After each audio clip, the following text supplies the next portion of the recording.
Good afternoon. Welcome to Neuroscience, Changing Habits and Lean with Peg Drummond. I'm Sharice Pidcock with Results Washington.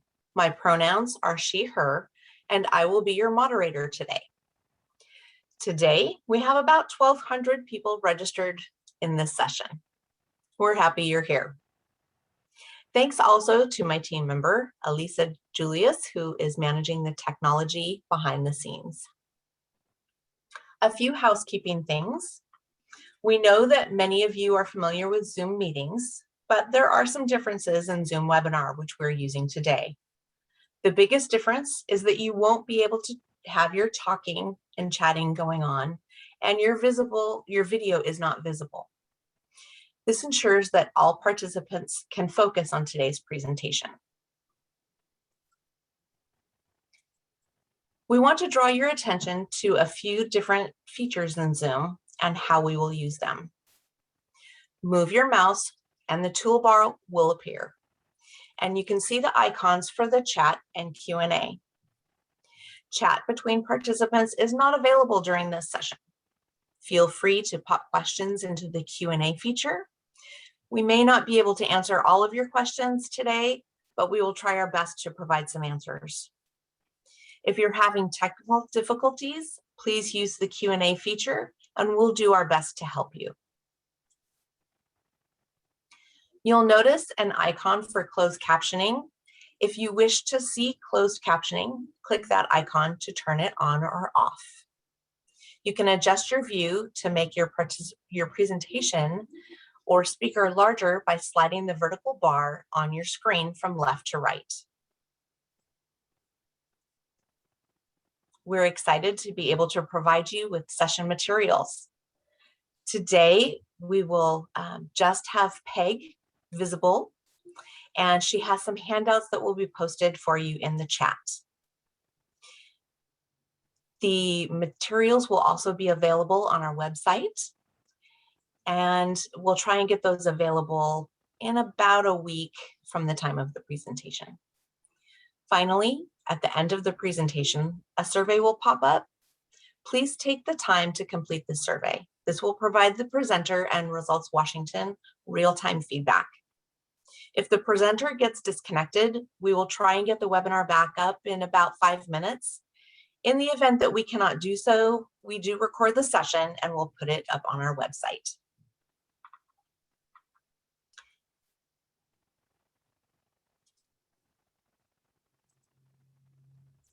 So we're fortunate today to have Peg Drummond with us today. Peg is the CEO, lead facilitator, and trainer from Super Teams.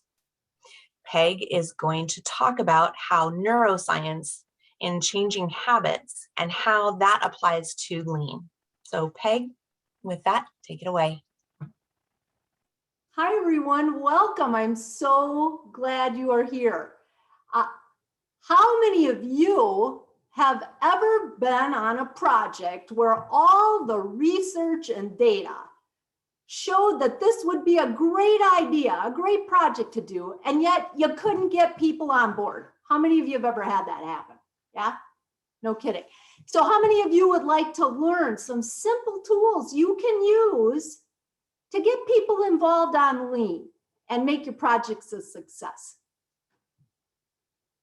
Great, you're in the right place. Welcome to Neuroscience, Changing Habits, and Lean. And as Sharice said, I'm Peg Drummond and my company is called Super Teams. Hey, how many of you could be doing something else with your time right now? I know you're busy out there. Thanks. Thanks for taking your time and energy to be here with us today. You have my promise that this next hour, I'll do everything in my power to make sure your time's well spent here. In the next 45 minutes, we're going to look at neuroscience, how our brain develops habits, how those habits impact how we perform, and how that performance impacts our process improvement, and then use that material, use this information to get our teams on board and get pre-work and success happening all at the same time for our projects, okay? That's what our goal is. Now let's look at how we're going to get this done. Here's the session objective. Learn skills to elevate, encourage, engage, empower our teams in improving processes. That's the overall session objective of the conference, and it's our objective here. Yeah, that's our focus. Now, part of what you're going to see in this next 45 minutes is some tools around accelerated learning. How many of you have ever heard about accelerated learning? It's a way to open our minds, get information in, have it stick in there, and then be able to use it out in the field long after this conference. Our workshop here is going to be woven with accelerated learning tools to help you learn better, faster, and use this material in the field. So I invite you, I encourage you to play along and have some fun in our workshop together. You'll see me moving these charts as a way to keep our brains focused. I'll be asking things like these, how many of you questions to get a hand raise and participation up. Sometimes I'll lean in and I'll ask you to lean in too. When we move the body, we move the brain. So all these tools you can participate in as well and see how they work for you and then use them with your team, especially online. Yeah, great. Okay, we covered our session objective. Let's look at our agenda here. Our agenda for today, welcome and overview. We're doing that right now. Then we're going to dive into this neuroscience and habit formation. We'll follow that with planning for success, the pre-work path. And we'll look at a 4-step process that spells the word path that'll help us use what neuroscience tells us to make our teams even better. And then lastly, right here, we'll do a review and close, and then we'll get to a Q&A. Charisse will occasionally, our moderator, Charisse, she'll jump in when you all have questions too throughout this session, and we may just pause, press that pause button and answer your question while we're in process too. That might be happening. Okay, good or good? Yeah, great. All right. Let's start looking at neuroscience and habit formation. Okay.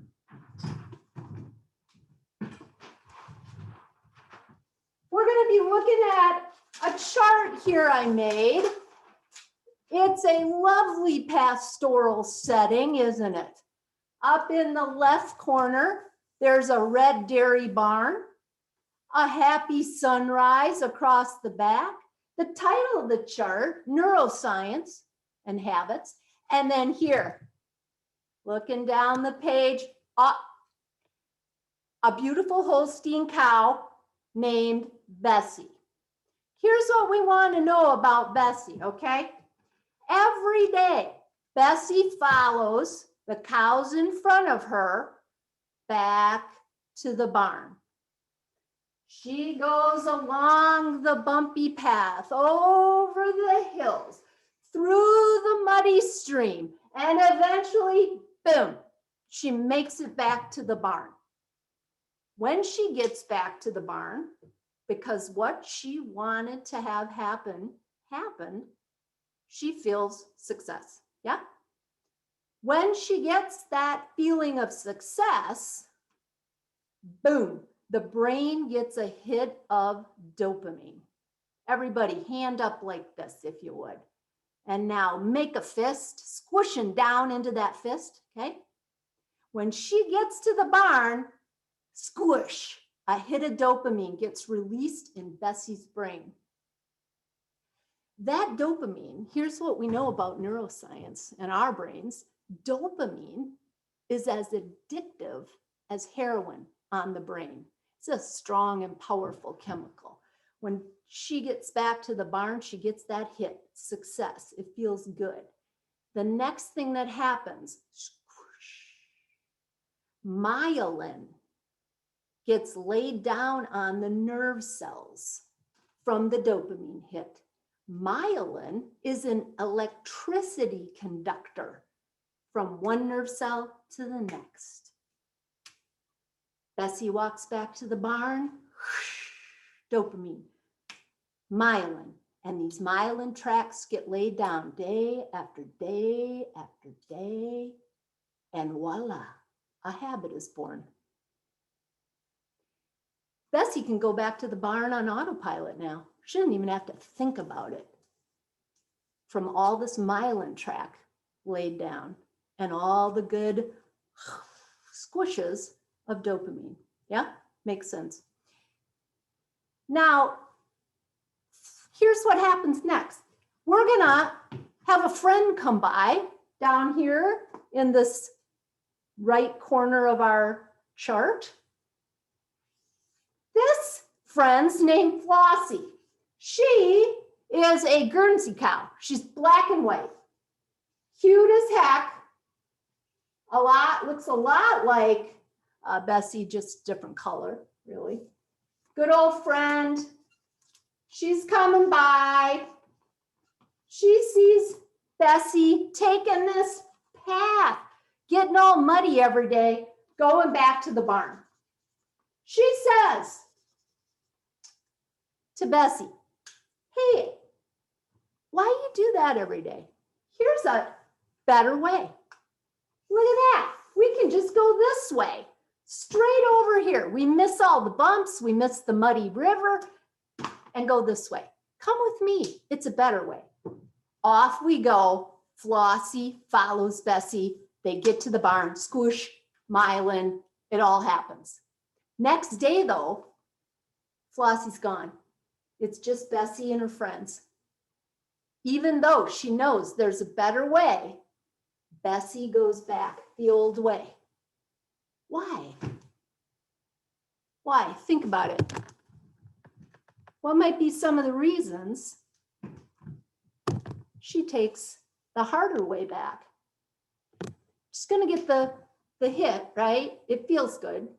She gets back to the barn and gets the grain, gets what she's looking for. It's familiar. Doesn't even have to think about it. Autopilot. Plus, that's the way her friends all go. All her buddies go that way. Being part of the group's important, yeah? Sure it is. Yeah. We're up against a lot when we're wanting people to change habits, even though they see a better way. Yeah? How many of you can relate? Yeah. All right. We want to take that information, what we know, this overview of how the brain creates habits, and apply it to our work with teams. Okay? How do we build a better case to go a different and new way?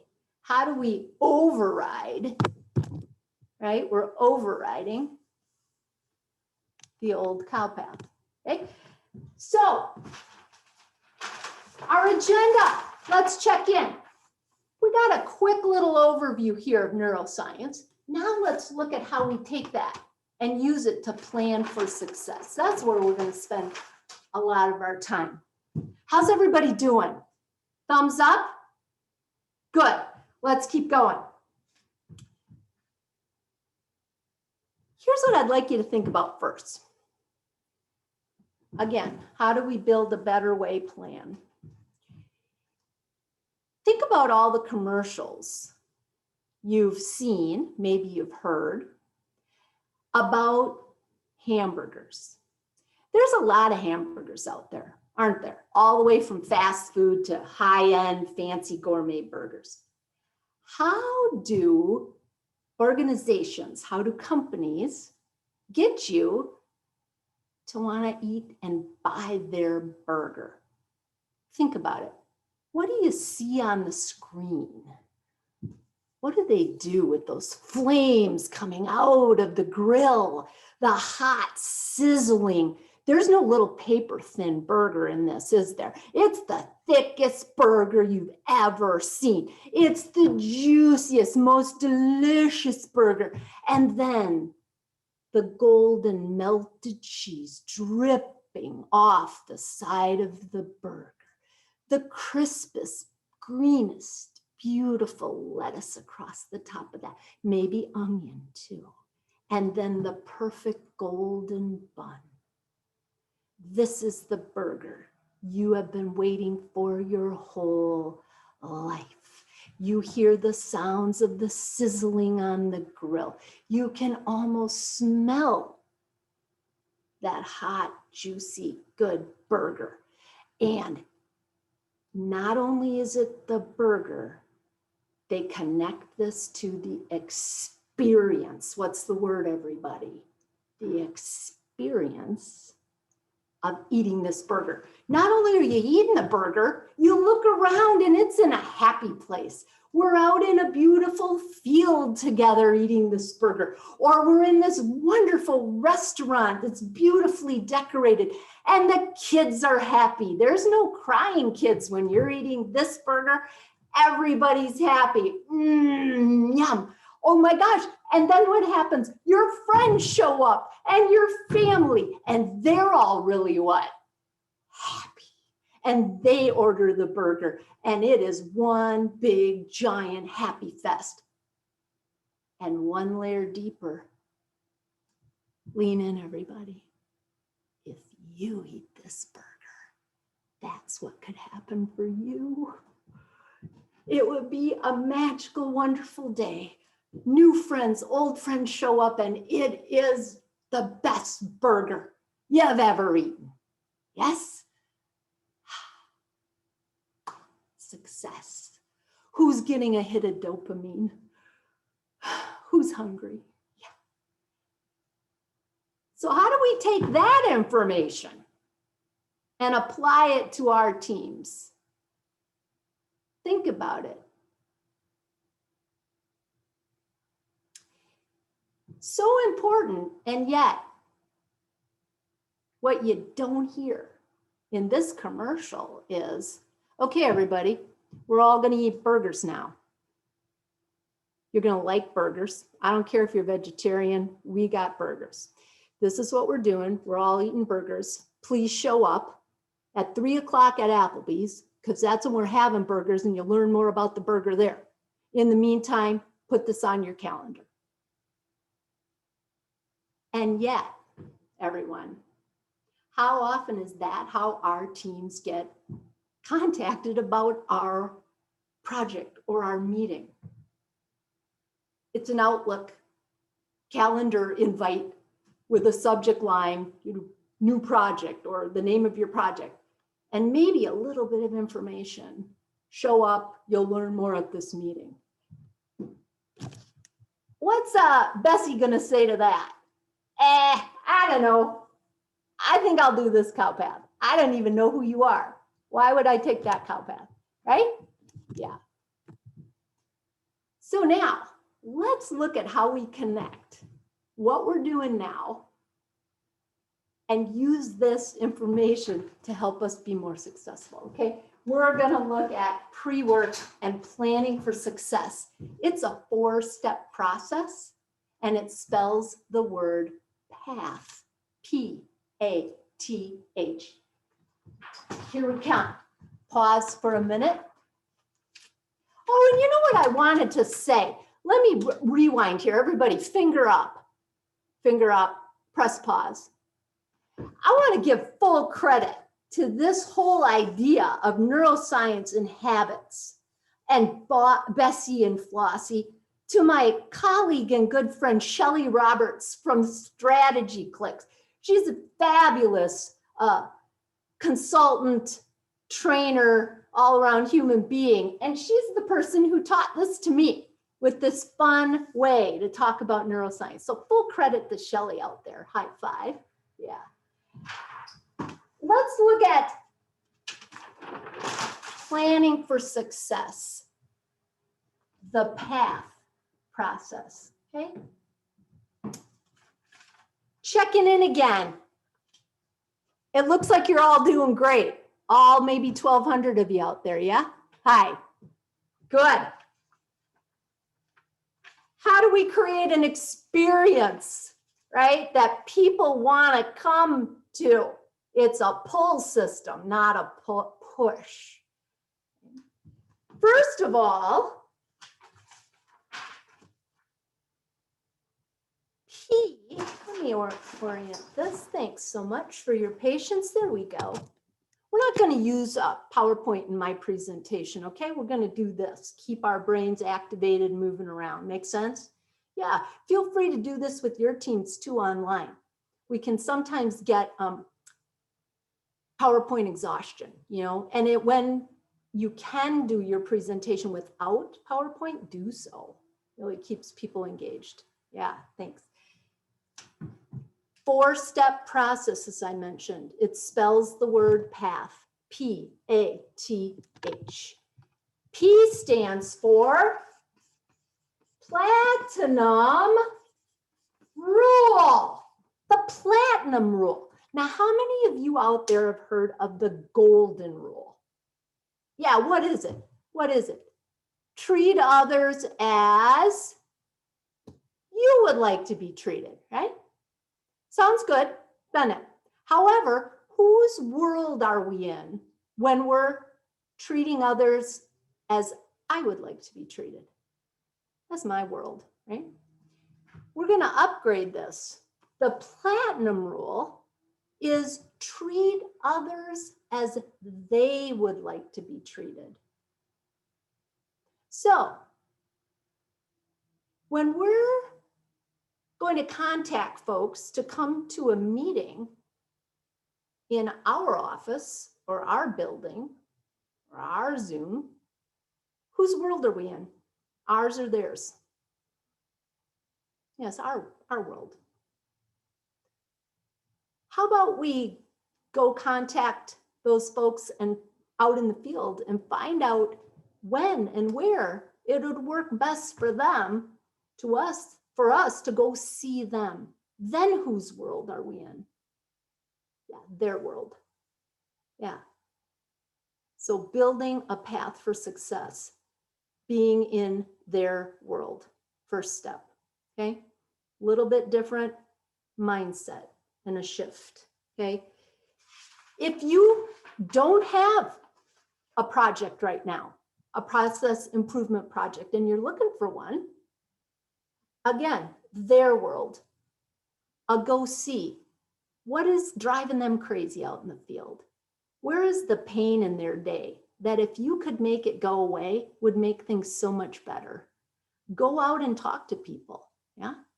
If you already have a project, how will you invite people? How will we find out what's important to them about this project that's going to happen to them? How will they be impacted? How will they have to live it? How will they have to live this new path? And how can we make that path as easy as possible for them to get on? Yeah, again, their world.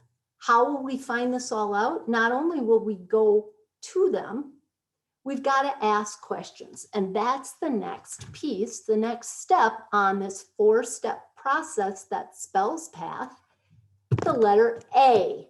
Ask questions. And I'm drawing a question mark there. Ask questions. What kind of questions are going to get us the most best creative responses? Well, let's look at that. Come on with me. I'm going to look at a different chart here. Here it comes. Wait for it. I'm bringing it over. Here we go. Drum roll. Thank you. The 3 magic words to ask questions that are going to get you these more ideas, more creative. The 3 magic words are what, how, and why. What are they, everybody? Let's hear them out loud. What, how, why? Yeah, great.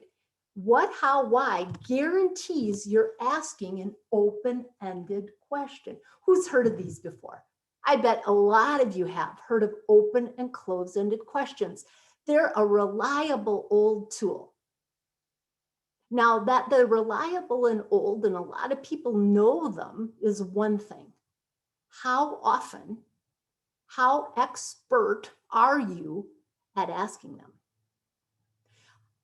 Here's the kicker about this. Open-ended questions always start with what, how, why. If you ask a question that starts with what, how, why, it's open, okay? You'll get more answers, more participation, more creativity, like we said. The other side of that is the close-ended question. How many of you have heard close-ended questions? They are always answered yes or no. Here's a common one you may have heard. Any other questions? What do people say in your meeting? No, no other questions. Why? Because they want to get out of there. They're busy. They have things to do, right? Our habit, back to the old cow path, is as humans to most of the time, we're asking close-ended questions and we don't even know it. It's autopilot, right? Those myelin tracks have been laid down. We don't even sometimes hear ourselves asking the close-ended question. And yet we'll say, yeah, we know open and close-ended questions. Oh yeah, yeah. So for us, new refresh, reboot on this. This is a game changer. In the trainings we do for teams, we spend days on this. It's getting us in. This is a foundational, critical piece for our success as facilitators of teams. Yeah. So again, what, how, why? Any other questions? Close-ended. Let's change it to open. What questions do you have? Right? Now we might get some popcorn questions from the team versus a yes or no. Okay? So there's some homework for us. Start listening for open and closed. Make sure your questions start with what, how, why. Automatically makes it an open-ended question. And it'll help us reboot and rewire our old cow path of asking close-ended questions. Okay, makes sense? Okay, so that's number 2, step 2 on the path. PATH, path to success, lies in pre-work. Okay, so first of all, the platinum rule, right, everybody? Treat others as they would like to be treated. How are we going to find out how they want to be treated? We're going to ask questions, open-ended, that begin with what 3 words? You know this. What, how, why? You got it. Nice job. High five. Once we know how they want to be treated, how we can set them up for success if a project's already been assigned to them, we then take it to the next step. The T in the path process. Get this, everybody, the WIIFM. There you go. WIIFM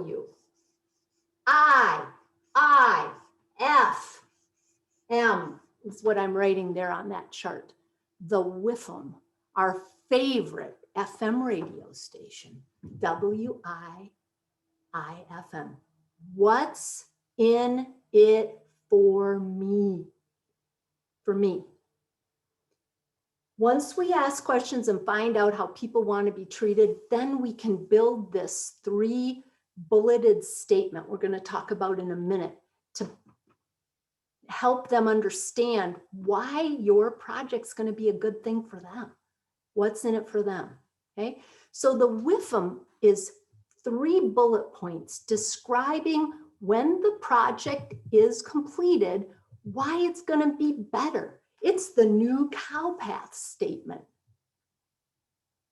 So it's the blending of the people skills and the technical skills together. What you find out about what your team wants, how they could make it better, how you could help them make it better through their perspective, and then how your process can help that happen. Making sense, everybody? Yeah. Now here's the tricky thing about this, the WIIFM. It's the beginning of your communication strategy out to the team. It's not just an Outlook calendar invite. It's going to begin describing how, why, what's going to happen to make things better. The WIIFM is 3 bullet points.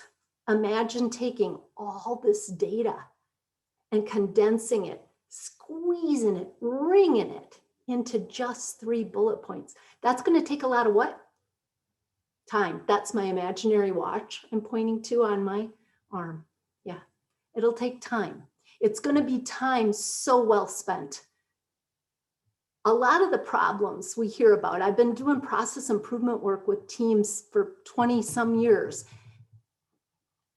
When people talk about what stopped them, what slowed the team down, or in fact, the whole project just grinds to a halt and goes away, many of those problems we tie back to the pre-work not being done thoroughly. And so they end up having to clean up messes during a meeting or a project because they didn't get handled in the pre-work. Making sense? We can tie a lot of these problems back to pre-work and not having been able to describe what's in it for the team. We can talk about our process, about changing a process from old way to new way, old cow path, new cow path.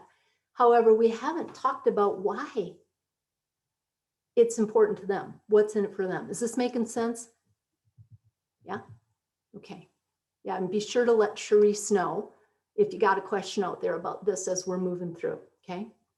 So the WIIFM, 3 bullet points that begin your communication strategy about what's in it for them. What are they going to get out of this at the end of your project and why they'd want to be part of it.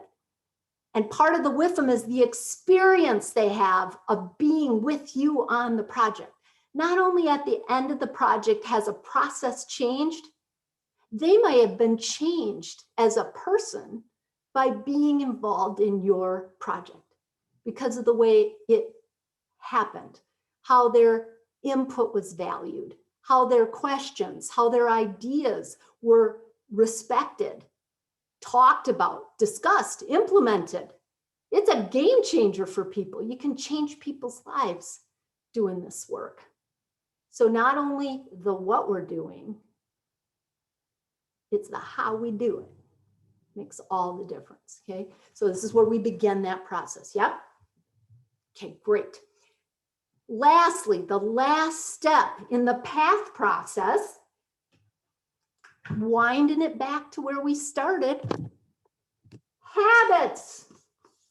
H stands for habits. We're going to look at habits in 2 ways. Our habits and our teams, their habits. Now here's where habits come in for us. Sometimes we get in our own way, yeah? We're going to be looking at our own cow path habits here in pre-work. How many of you find you don't have time to do this pre-work? It happens. We're crazy busy. Here's your homework. Please jot this down. Starting now, as soon as possible, like even tomorrow. Begin scheduling 1 hour of pre-work time for you. It's sacred time. Emails, shut your computer off unless you need it to do pre-work. Don't look at your emails. Please don't text. Don't take calls. Put a sticker up on if you're in your office these days that you're in a conference or so it cannot be disturbed, and give yourself the gift of time to do pre-work. You can't get this information here without giving yourselves time to do it. And you are front loading yourself for success when you do the pre-work. And if you don't do the pre-work, you're going to end up cleaning up messes on the back end anyway, along with a lot of heartache. Yeah, you know what I'm talking about. Peg, Yes. we have a question. What are the 3 points for WIIFM? You know what?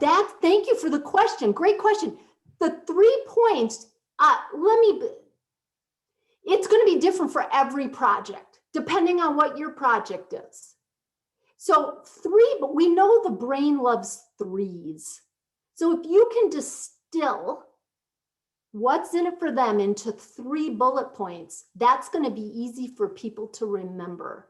So there's not a process to follow for those. Each bullet point, you put in the data from your project that's unique to your project. Typically, we could say this about process improvement projects: they're going to make things easier. We'd like to believe that, or why are we doing it, right?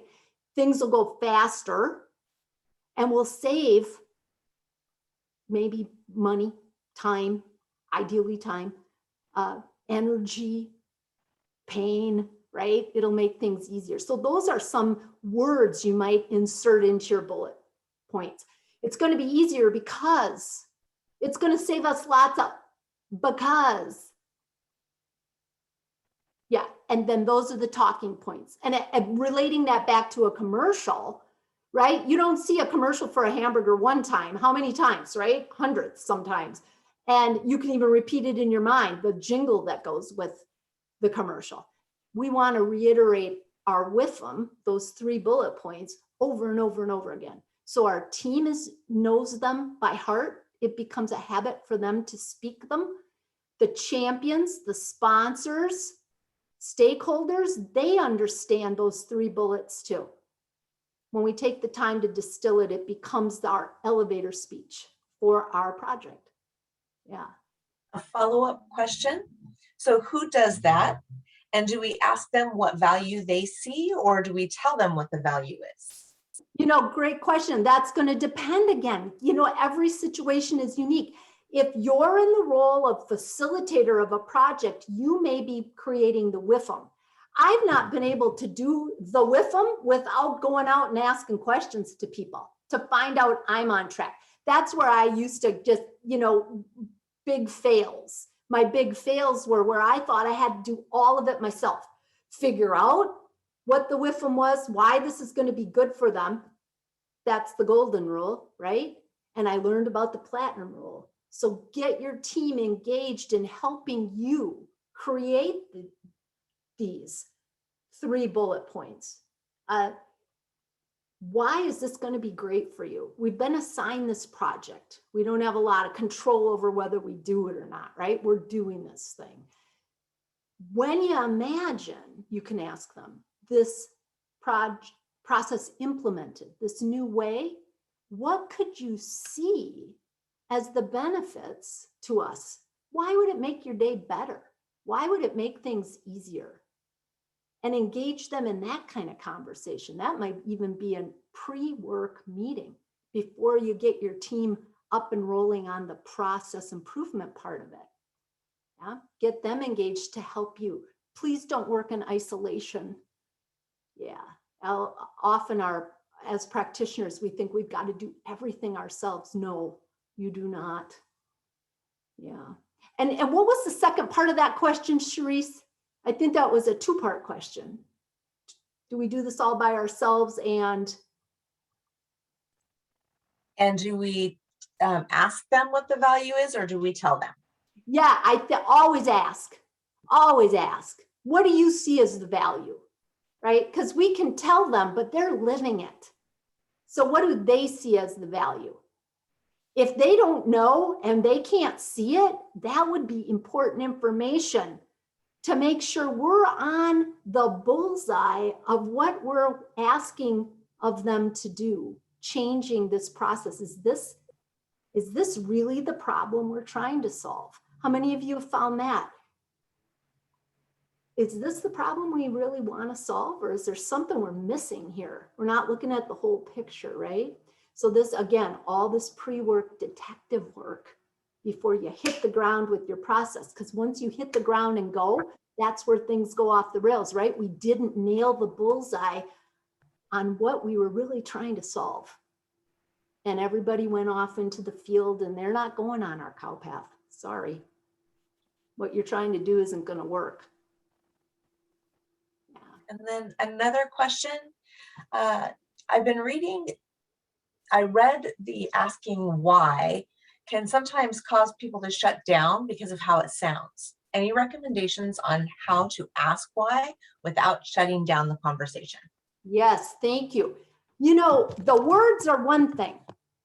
How we do it, that experience of it, we also call it the context, right? The how we ask the question, tone is so important.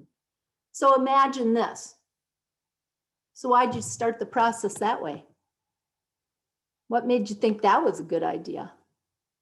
Both open-ended questions. And wow, talk about wanting you to pucker up, huh? So mindful of tone.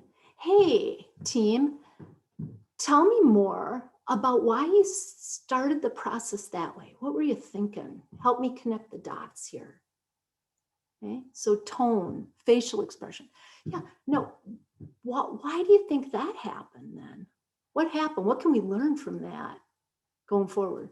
Right? So how we ask is so important. The why questions are tricky because why implies something went wrong. There's this, why'd that happen? Why'd you do that? Yeah, yeah. So tone there. Nice, thank you. Then So what happened? One more question related to that. What happened if you're starting from a broken or untrusting point of a relationship? People don't trust you or the team due to previous relationships. Where do you start? oh boy, could we just stay online till like midnight? That would be great. Yeah, we go back to here. If there's a broken relationship, that's not a secret on a team. Making it overt and talking about it is where the power to change and heal, I found in my experience, I can only speak from that. That's where the power is. So to say, in past projects, it hasn't gone the way we wanted. And I think what I'll be responsible for is I could have been better about A, B, C, whatever. If you were part of why it didn't go well. Or let's say we know trust was broken on this team. And if trust is broken, it also is an indicator that it was disrespectful and unprofessional. And I want to say sorry about that. And I do want us to do better. I want to do better. We've got the right team in place. What would it take for us to heal this, learn from it, and say, let's reboot, let's refresh, let's start over? What would it take for us to do that? And you have a heartfelt conversation, a facilitated discussion, and write all those things down. Put people in breakout rooms online. Have them come up with a list. Bring the small groups back together. You record those. Perhaps you even record them on sticky notes and put them up. Say, what ones can we start working on now? How do we make this better? How do we heal this and move forward? Yeah. Ignoring it is going to keep people going on the old path because they don't trust you. Or sometimes folks are just tired and they have no reason to, if it wasn't a good experience, they're just not going to buy in. Yeah, you know what I'm talking about, everybody? Yeah. So how do we heal that and make that conversation overt? This is not for the faint of heart, is it? Facilitating teams requires a lot of bravery. So I honor you, kudos to you, high five, double high five. Yeah. Okay, let's pick up where we left off. Come back around with me, a quick review. We're looking at planning for success. So we take all this information we know about neuroscience, dopamine, squish, myelin, track, connecting these new pathways that create autopilot, right? A habit. How do we take these old habits and turn them into something new? How do we build a case for a new way? This 4-step process that spells the word path, the pre-work path to plan for success. First of all, get in their world, platinum rule. How do they want to be treated? So we go see them, right? What do we want to do? Ask open-ended questions. They start with, what are those 3 magic words over here? What, how, why? Notice our own habits of asking the close-ended questions, which always are answered yes or no. That's how we can double check. If people are shaking their heads like this or this after I've asked a question, it's probably closed. So make the save and ask an open. What, how, why? You got this. We take all that information and we create the WIIFM, a communication strategy, a marketing strategy, if you will, about our project and why this new path is a good thing based on what we've heard from them. Okay, yeah. And lastly, we're up against our own habits, right? What do we do now in pre-work that may be sabotaging ourselves? So 1 hour of pre-work planning time, at least one, a sacred hour once a week to just wrap your brain around, what do I have to do next? Who do I need to talk to? Work on the WIIFM. Go find out what the WIIFM is, what it will be. And then, how will I be? How am I showing up for my teams so that the experience of being on the project is something that they look forward to as well? And then their habits, right? Not only our habits, their habits. How do we build a case for them to come on board? How do we help them want to be a part of our team? So other questions as we review and close. We have one question here. What strategies would you use to apply these principles as someone in a non-management role interested in promoting process improvement? Yeah, well, when you're in a non-management role and you're on a team, I'd like to believe you all are invested and involved at the same level. I know that's not always true. Don't knock yourself out though, because you're in a different place on the hierarchy, right? Management, maybe you're here. Do not underestimate the influence you have in your social circles. We call it social maps, right? Who do you influence? Who do you interact with? And begin using these principles. Spread this around. When you hear somebody saying, well, we're gonna send out an Outlook invitation to everybody, you be the one to say, hey, what is it going to be about? How much do we want to talk to these folks about and let them know what it is they're getting into rather than just send an invite, right? So you start inserting yourself respectfully. Yeah. Ask lots of questions yourself using what, how, why. Go talk to management. Say, hey, I'm really curious as a facilitator, if that's your role, or I'm as a part of this team, as a team member, how we get the best results. And I'm wondering how we can tap all the folks who are going to be impacted by this new process to help guide us forward. They're the guide to show us the way that'll work best for them, using their skills, people skills, and our technology skills around Lean Six Sigma to blend it and make it something that works for everybody. So you start getting in there and asking those questions too. And it maybe takes a little bit for others who are not used to this approach to get their attention.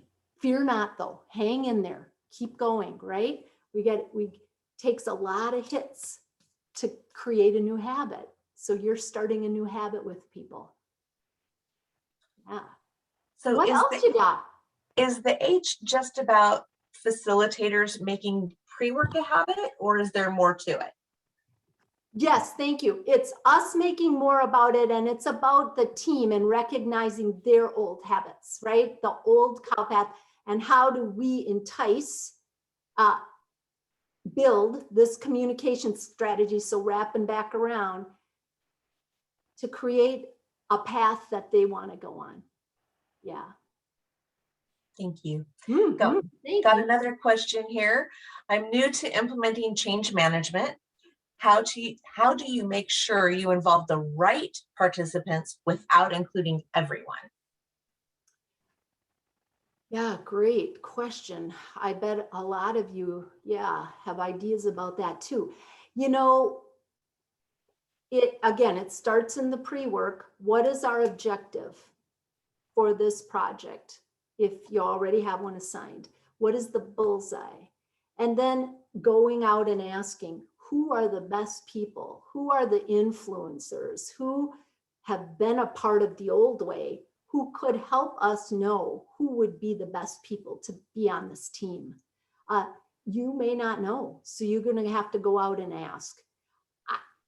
depending on the project, time, all those factors, who's available as well,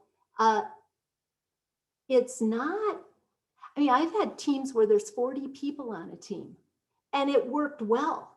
And they were highly functional and highly, they were performing at a high level because that was the makeup of what we had and what they were doing. Then I've had teams of 5 or 6 that were just, they did a great job. So again, depending on what you're trying to achieve, that will help guide you and who's available and all those factors about how many people to have on the team. I know when you said everybody, I don't know how many everybody is.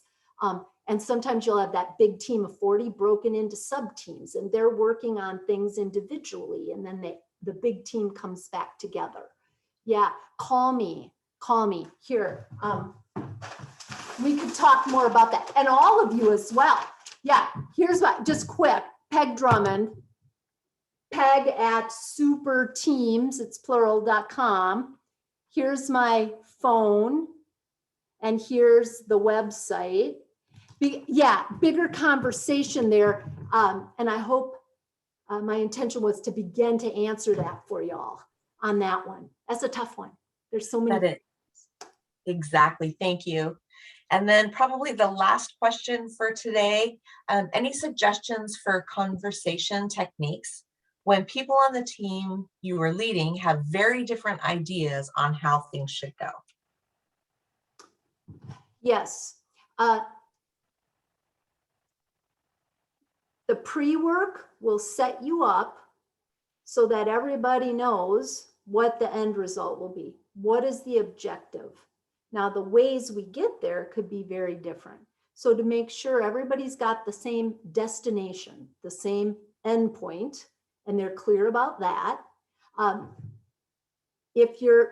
So that's your setup, so that you're headed in the right direction, depending on how people get there.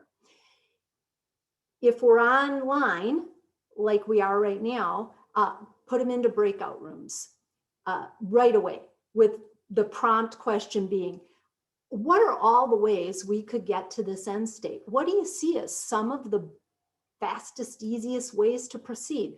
What's on your mind, right? It's a wide open question. Gather all that data, then you'll see the makeup of the team, who's thinking what, how many people are aligned here, how many aligned there, where's the out of the box idea we hadn't considered, how do we blend these? So some of the conversation can go like this.